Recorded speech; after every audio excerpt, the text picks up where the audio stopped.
तो दोस्तों आज मैं एक्सप्लेन करने वाला हूँ एक मलयालम मूवी को जिसका नाम है रोमांचम या फिर ये कहें रोमांच इन हिंदी। इस मूवी को डायरेक्ट किया है जीतू माधवन ने। मूवी की रेटिंग भी काफी बढ़िया है, काफी इंटरेस्टिंग है और सबसे बड़ी बात कि ये एक रियल स्टोरी के ऊपर बेस्ड है और इसका scene by scene real story से ही लिया गया है। मींस इसके अंदर फिक्शन जैसा कुछ भी नहीं है, बस कुछ एक्टर्स हैं जिन्होंने उन लोगों की एक्टिंग करी है जिनके साथ में हुआ था और इसलिए ही ये मूवी एक्सप्लेनेशन कम बल्कि एक रियल लाइफ हादसे जैसा लगेगा। और ये जो मूवी है वो स्लीपर हिट बन चुकी है इस इंडस्ट्री के अंदर। One of the most profitable Malayalam movies of all time. इस मूवी ने अब तक 71 करोड़ रुपए कमा लिए हैं जो कि काफी बढ़िया है। ऐसा कहा गया है कि ये जो कहानी है वो 7 बैचलर्स के ऊपर बेस्ड है जो कि 2007 में बेंगलोर में रह रहे थे और उन्होंने एक वीजा बोर्ड का इस्तेमाल किया था जिसके बाद में कुछ अजीब सी घटनाएं उनके साथ में होती हैं। यहाँ पर थोड़ा फन भी है, थोड़े हॉरर एलिमेंट्स भी हैं, तो आपको देखने में मजा आने वाला है। तो चलिए अब बिना किसी देरी के चलते हैं सीधा वीडियो की तरफ। तो ये कहानी है साल 2007 की, जहां पर हम देखते हैं जीवी माधवन नाम के एक आदमी को जिसको हॉस्पिटल में होश आता है और डॉक्टर उसको बताते हैं कि वो आखिरी कुछ दिनों से कोमा में था और अभी भी उसकी हालत खराब है। जिस पर जीवी कहता है कि वो ठीक है और उसे उसके दोस्तों से मिलना है। इस पर डॉक्टर कहता है कि वो लोग अभी आईसीयू वार्ड में है और यहाँ पर किसी से भी वो नहीं मिल पाएगा और जब वो थोड़ा ठीक होगा, और अभी उसकी आई साइट भी धुंधली हो रखी थी, और जब वो थोड़ी ठीक होगी और वो सामने लगी हुई वॉल के ऊपर फोटो को क्लियरली देख पाएगा, तब जाकर उसे नॉर्मल वार्ड में शिफ्ट कर दिया जाएगा। अब जीवी थोड़ा परेशान होता है और वहाँ पर नैना नाम की एक नर्स भी थी जिससे वो बात करने लगता है और सामने वॉल पे लगी हुई फोटो के बारे में पूछने लगता है और वो उसको बता देती है कि वॉल पे क्या फोटो लगी हुई है। खैर अब जब डॉक्टर आते हैं तो वो थोड़ा सा ओवर स्मार्ट बनने की कोशिश करता है, लेकिन नैना को खुद प्रॉपर्ली नहीं पता था कि फोटो के अंदर कौन से सेलिब्रिटी हैं, तो उसने गलत बता दिया था और डॉक्टर समझ जाते हैं कि जीवी नॉर्मल वार्ड में जाने के लिए डेस्परेट होकर झूठ बोल रहा है और वो उसे दूसरी वॉल के फोटो के बारे में बताने को बोलते हैं और सभी स्टाफ को इंस्ट्रक्शंस दिया जाता है कि कोई भी उसे फोटो के बारे में नहीं बताएगा। अब नैना भी उससे नाराज हो गई थी और वो उसे जैसे तैसे मना लेता है। वो उससे पूछती है कि वो अपने दोस्तों को ऐसा क्या बताना चाहता है और वो इतना डेस्परेट क्यों हो रहा है उनसे मिलने के लिए, क्योंकि उनसे बातें तो वो बाद में भी कर सकता है। जिस पर वो अपनी कहानी बताने लगता है और हम अब उसकी और उसके दोस्तों की वो रियल स्टोरी देखते हैं। तो 2007 के टाइम पर 7 बैचलर दोस्त एक साथ किराए के घर में रहा करते थे और ये सभी लोग लड़के हैं, तो बैचलर बॉयज की लाइफ लगभग सबको पता ही है। मस्ती मजाक चलता रहता है, उल्टी सीधी हरकतें, नोक झोंक चलती रहती है। अब यहाँ पर कुछ लोग अलग जॉब करते हैं, कुछ जॉब ढूंढ रहे हैं और सब अपना अलग अलग काम करते रहते हैं और साथ में हंसी खुशी रह रहे होते हैं। जिनके बाहर भी दोस्त हैं और आए दिन मस्ती पार्टी घूमना चलता रहता है। अब इन दोस्तों में है एक तो खुद जीवी माधवन, मुकेश और निरूप जो कि जॉब इंटरव्यू क्लियर करके अपॉइंटमेंट लेटर का वेट कर रहे हैं, सोमन जो कि एक छोटा सा बिजनेस चलाता है, हरिकुट्टन एक पेट्रोल पंप पर जॉब करता है, रिविन जो कि एक कंपनी में जॉब करता है, साथ ही साथ उसकी ही एक गर्लफ्रेंड है और साथ ही साथ वो काफी हाइजीनिक और रिलीजियस भी है, और आखिरी दोस्त यहाँ पर है शिज्जपन। और ये लोग बड़ी हंसी खुशी से साथ में रह रहे थे।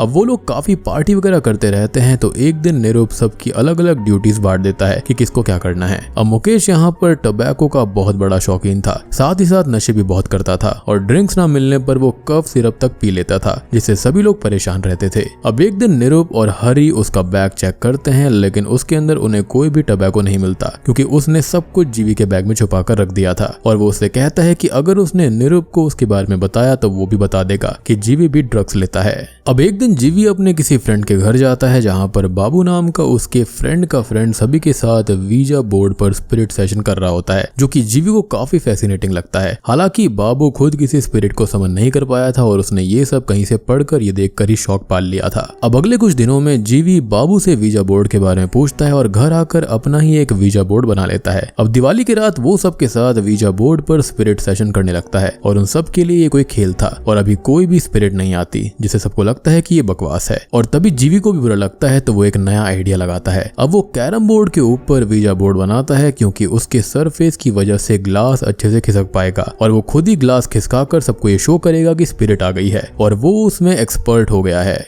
खैर अब कुछ दिन के बाद में वो नए वीजा बोर्ड के साथ सेटअप तैयार कर लेता है, लेकिन अब किसी को भी इस चीज में इंटरेस्ट नहीं था। लेकिन तभी तभी रेवन भी घर आता है जो कि कहता है कि इस घर में वो ये सब नहीं होने देगा, जिस पर सभी लोग उसको चिढ़ाते हुए ये कहते हैं कि ये घर सबका है, उल्टा रेवन का तो पर्सनल रूम है और वो लोग कुछ भी कर सकते हैं। यहाँ पर उन सबकी थोड़ी बहुत बहस हो जाती है और निरुप आइडिया देता है कि स्पिरिट सेशन में गॉड की पिक्चर से स्पिरिट नहीं आती है, तो उनको सभी भगवानों की फोटोज को, स्टैचूज को रेवन के रूम में ही रख देना चाहिए और इस तरह से गॉड के सामने ये सब नहीं होगा तो कोई भी प्रॉब्लम नहीं होनी चाहिए। खैर अब सभी दोस्त भगवान की फोटोज को रेवन के रूम में रख देते हैं और उसको भी वहीं छोड़ देते हैं और साथ ही साथ सभी लोग स्पिरिट सेशन शुरू करने लगते हैं। अब काफी देर होने के बाद भी स्पिरिट नहीं आती तो जीवी खुद से ग्लास खिसकाने लगता है और सबको लगता है कि स्पिरिट आ गई है और सब थोड़ा बहुत डर जाते हैं। अब वो अकेला तो पूरे बोर्ड के ऊपर ग्लास नहीं खिसका सकता था, तो उसका साथ यहाँ पर शिजपन देने लगता है और ये बात उन दोनों के बीच ही रहती है कि कोई स्पिरिट नहीं है, बल्कि ये सब वही लोग कर रहे थे। खैर अब वो स्पिरिट का नाम पूछते हैं और वो दोनों अपने मन से ही अनामिका नाम निकाल लेते हैं और अब तक सब थोड़े ज्यादा डर गए थे, तो स्पिरिट को वो वापस भेज देते हैं जो कि कभी आई ही नहीं थी। अब इस सेशन के बाद में सभी लोग आपस में बात कर रहे थे और डर रहे थे क्योंकि उनके लिए तो ये रियल था।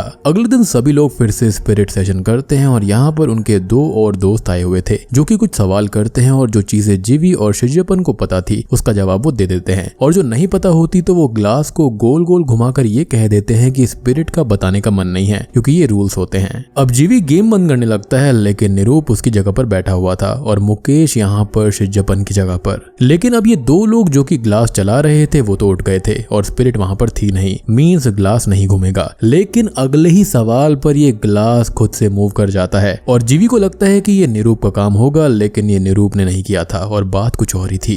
अब अगले दिन वो अपने दोस्त के घर पर जाता है जहाँ पर डीजे बाबू भी होता है और सभी लोग उसका मजाक उड़ा रहे थे कि उसने इतने सारे सेशंस किए लेकिन वीजा बोर्ड को इस्तेमाल करने के बावजूद भी कोई स्पिरिट नहीं आई। लेकिन जीवी ने स्पिरिट को आसानी से बुला लिया, जिस पर वो कहता है कि वो कोई चीटिंग कर रहा होगा और स्पिरिट ऐसे नहीं आती और उसने ही तो जीवी को सिखाया था, लेकिन कोई उसकी बात नहीं सुनता। अगले दिन निरूप पूरे घर के अंदर रैट पॉइजन रखने लगता है। इस घर के अंदर ढेर सारे चूहे आने लगे थे और रात को उनका स्पिरिट सेशन शुरू हो जाता है जिसके अंदर दो और दोस्त आए थे और एक दोस्त ये कहता है कि वो लोग तो बचकाने सवाल कर रहे हैं और उन्हें कोई गहरी चीज पूछनी चाहिए और वो अपनी कैट का नाम पूछता है। अब बोर्ड के ऊपर शिजप्पन बैठा हुआ था और जीवी खड़ा हुआ था और यही दोनों जवाब देते थे, तो उन्हें तो नाम पता ही नहीं था। तो जीवी कहता है कि स्पिरिट का जवाब देने का मन नहीं होगा, लेकिन तभी ग्लास खुद पे खुद मूव करने लगता है और उस कैट का असली नाम बता देता है, जिससे कि वो लड़का बहुत डर जाता है और बोलता है कि किसी को भी उसकी कैट का नाम नहीं पता था और उसे मरे हुए 4 साल हो चुके हैं। इस पर स्पिरिट उसको करेक्ट करती है कि 4 साल नहीं बल्कि 6 साल और इससे डर कर वो लड़का वहां से भाग जाता है। अब निरूप स्पिरिट को वापस भेजने को कहता है और ये स्पिरिट वीजा बोर्ड के ऊपर लिखकर बताती है कि वो लोग रेस्पेक्ट से उनका नाम ले जो कि अनामिका है।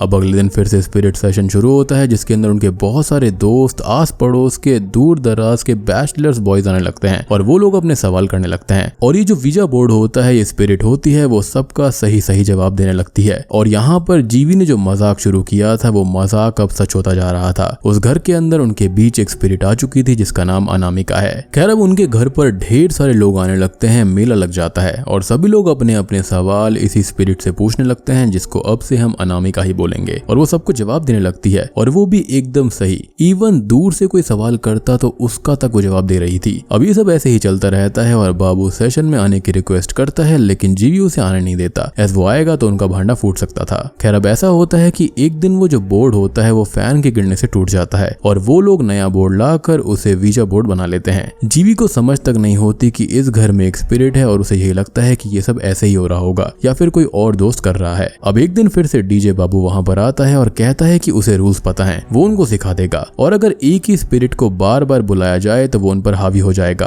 और साथ ही साथ उनको स्पिरिट से कोई भी पर्सनल सवाल नहीं करने हैं। लेकिन जीवी फिर से उसे भगा देता है। अब वहां पर उनके एरिया के कोई पॉलिटिशियन आते हैं जो कि अनामिका से कुछ छोटे मोटे सवाल करते हैं जिसका वो सही जवाब दे देती है। वो अपनी कार का नंबर पूछते हैं जो कि यहाँ पर थी भी नहीं और उस तक का भी वो सही जवाब देती है और अब वो उससे उनके फादर का नाम पूछते हैं और वो नाम बताती है और वो उनके चाचा का नाम था, जिस पर वो कहते हैं कि ये उसके चाचा हैं। लेकिन अनामिका कहती है कि उसके चाचा ही उसके रियल फादर हैं और ये सब सुनकर वो परेशान होकर वहां से चला जाता है। खैर अब उनका दोस्त मत्थी वहां पर रुका हुआ था और वो अपने बारे में थोड़ा बहुत पूछता है और घर चला जाता है। खैर तभी वो स्पिरिट यानी कि अनामिका खुद से ही कहती है कि मैथ्यू आज मारा जाएगा, जिस पर जीवी कहता है कि मत्थी का ही नाम मैथ्यू है और अब वो अपनी बाइक से जाता है और मत्थी उसको रास्ते में पड़ा हुआ मिलता है जिसका एक्सीडेंट हो गया था, लेकिन फिलहाल वो ठीक था। खैर अब वो उसको घर ले जाता है लेकिन यहाँ पर उसे जब अनामिका की बात का पता चलता है तो वो काफी डर जाता है और वहां से चला जाता है, जिसकी तबीयत भी कुछ खराब होने लगी थी। जीवी जीवी और शिजपन आपस में बात कर रहे होते हैं कि अनामिका रियल कैसे हो सकती है, क्योंकि उन्होंने ही तो उसको बनाया था और अभी पूरी रात बाकी थी। मींस मैथ्यू के ऊपर जान का खतरा अभी भी था। अगली सुबह वो पता करते हैं तो मथी बिल्कुल ठीक था, लेकिन उनके एक फ्रेंड के फादर जिनका नाम मैथ्यू था वो गुजर गए थे और इस बात से कुछ लोग तो डर जाते हैं, लेकिन जीवी इसको लाइटली लेता है। लेकिन रिविन भी काफी परेशान रहने लगा था, जो कि रात को घर आते टाइम रास्ता ही भूल जाता था, क्योंकि सभी लाइट्स अपने आप ही बंद हो जाती थी और वो इसके लिए उस वीजा बोर्ड को दोषी मान रहा था।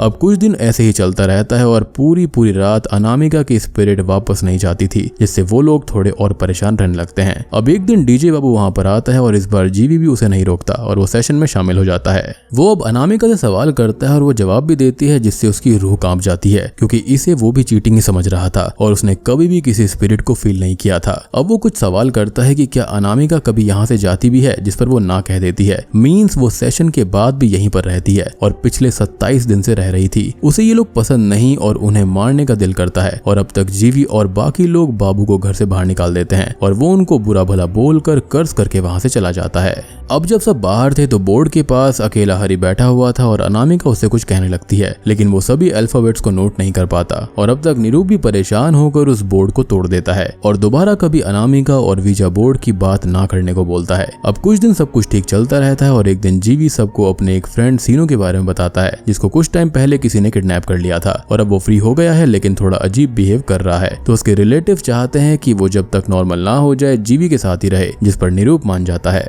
अब सीनो घर आता है और वो थोड़ा तो अजीब था, हमेशा स्माइल करता रहता था, चीजों को बड़े अच्छे से रखता था और एक घर के अंदर 2-3 पेयर स्लीपर्स को यूज किया करता था। अब ऐसे ही कुछ दिन बीतते हैं और अब उसके साथ कुछ अजीब होने लगता है, कभी चलते चलते, कभी खाते खाते, और वो सडनली शांत किसी स्टैचू की तरह हो जाता था और उन लोगों को उसे होश में लाना होता था और होश में आने के बाद उसे कुछ भी याद नहीं रहता था कि वो ऐसा क्यों हो गया था। अब वो काफी अजीब बातें भी किया करता था, जैसे कि स्कल का सूप पीना चाहिए, पोस्टर से बात किया करता, जिसको जीवी बाद में जला देता है। अब रात को अचानक से जागकर किसी इनविजिबल इंसान से वो बातें करता और रैट्स को हाथों से पकड़कर मार दिया करता, जिससे सभी काफी परेशान और डरे हुए रहने लगते हैं। अब जीवी एक दिन अपने दोस्त को बुलाता है सीनू को वापस ले जाने के लिए, लेकिन वो वहीं पर बैठा हुआ था तो जीवी कुछ भी बोल नहीं पाता। उल्टा सीनू ही बोलने लगता है कि जीवी का मानसिक संतुलन हिला हुआ है। अब जीवी और निरूप डिसाइड करते हैं कि वो उसके ऊपर हर टाइम नजर रखेंगे और ऐसे ही कुछ दिन बीत जाते हैं। एक रात वो दोनों जागकर देखते हैं कि सीनू फिर से उसी ट्रांस जैसी स्टेट में बैठा हुआ है और अचानक उठकर घर के बाहर चला जाता है, जिसका वो दोनों पीछा करते हैं। खैर वो थोड़ी ही दूरी पर रेलवे ट्रैक के पास खड़ा हो जाता है और उन दोनों को जगह दिखाकर बोलता है कि वहां पर कुछ लोग मरे थे और वो 2-3 लोगों के बारे में कहता है और अब वो एक घर भी दिखाकर बोलता है कि वो घर उनकी अनामिका का है जहां पर वो मरी थी। और ये सुनकर वो दोनों ही वहां से भागने लगते हैं, क्योंकि सीनू को अनामिका के बारे में कैसे पता चल सकता था और उसके सामने कभी इसके बारे में कोई जिक्र तक नहीं हुआ। साथ ही साथ उन्हें ये एक पैरानॉर्मल चीज लग रही थी और उससे डरकर वो लोग उसे घर भेज देते हैं। और अब तक यहाँ पर काफी सारी चीजें डिस्टर्ब हो गई थी, कभी किसी की जॉब चली जाती थी और रिविन रात भर घर नहीं पहुंचता था। अजीब चीजें होने लगती हैं, छोटे मोटे हादसे भी होने लगे थे और सभी बहुत ज्यादा परेशान रहने लगे थे।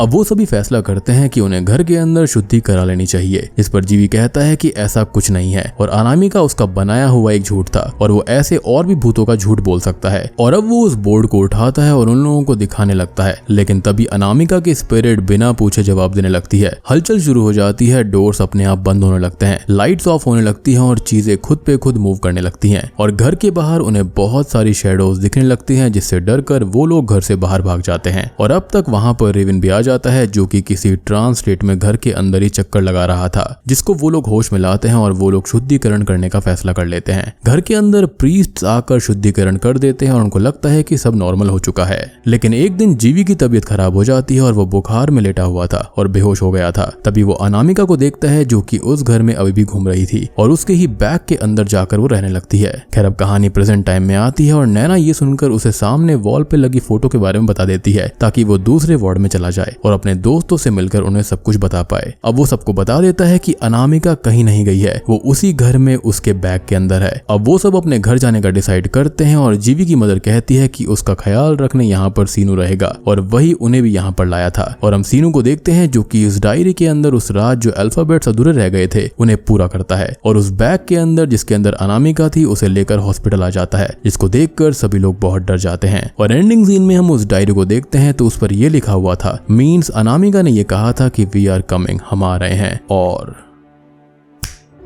बूम, इसी के साथ ये मूवी यहीं पर खत्म हो जाती है। तो तो दोस्तों ये थी रोमांचम फिल्म की कहानी। उम्मीद करता हूँ कि आपको पसंद आई होगी। आई नो यहाँ पर काफी सारी कंफ्यूजन है, काफी सारी चीजें जो हैं वो अजीब हैं, लाइक काफी सारे क्वेश्चंस जो हैं वो अनआंसर्ड हैं। अब एंड में हम यहाँ पर ये समझ पाए हैं कि उन लोगों के पीछे खाली अनामिका नहीं बल्कि ढेर सारी स्पिरिट्स पड़ चुकी हैं और उन स्पिरिट्स ने सीनू को भी पदस्थ कर लिया है, लेकिन साथ ही साथ वो इनको मरने भी नहीं दे रही हैं, यानी कि इनका उनसे कोई ना कोई कनेक्शन जरूर होगा। और शायद से सीनू को ही इसलिए पदस्थ किया गया क्योंकि वो मेंटली काफी वीक हो गया था अपने किडनैपिंग के बाद में, या फिर शायद से उसका भी अनामिका के साथ में कोई ना कोई कनेक्शन रहा होगा। अब अनामिका की स्पिरिट ने सीनू के जरिए इनको एक चीज दिखाई थी रेलवे ट्रैक के पास में कि उसका घर यहाँ पर है और यहाँ पर कुछ लोगों को मारा गया था। तो आई डोंट नो यहाँ पर क्या कनेक्शन है, लेकिन इन दोस्तों में से किसी ना किसी ने कुछ ना कुछ अनामिका के साथ किया होगा, क्योंकि ये स्पिरिट्स ऐसे ही कहीं पर भी नहीं आती हैं। लाइक ऑब्वियसली उन्होंने वीजा बोर्ड की मदद से एक पोर्टल को ओपन कर दिया, लेकिन स्पिरिट यहाँ पर पक्का होगी तभी तो यहाँ पर वो एंटर कर पाई। शायद से पार्ट 2 आ सकता है क्योंकि मूवी काफी इंटरेस्टिंग है, काफी सक्सेसफुल भी हो रही है, तो शायद से पार्ट 2 जरूर आएगा। उम्मीद करता हूँ कि आपको वीडियो पसंद आई होगी। पसंद आई है तो वीडियो को लाइक कर देना, चैनल के ऊपर नए हैं तो सब्सक्राइब कर लीजिए। तो मैं आप सबको मिलता हूँ अगली वीडियो के साथ में, तब तक के लिए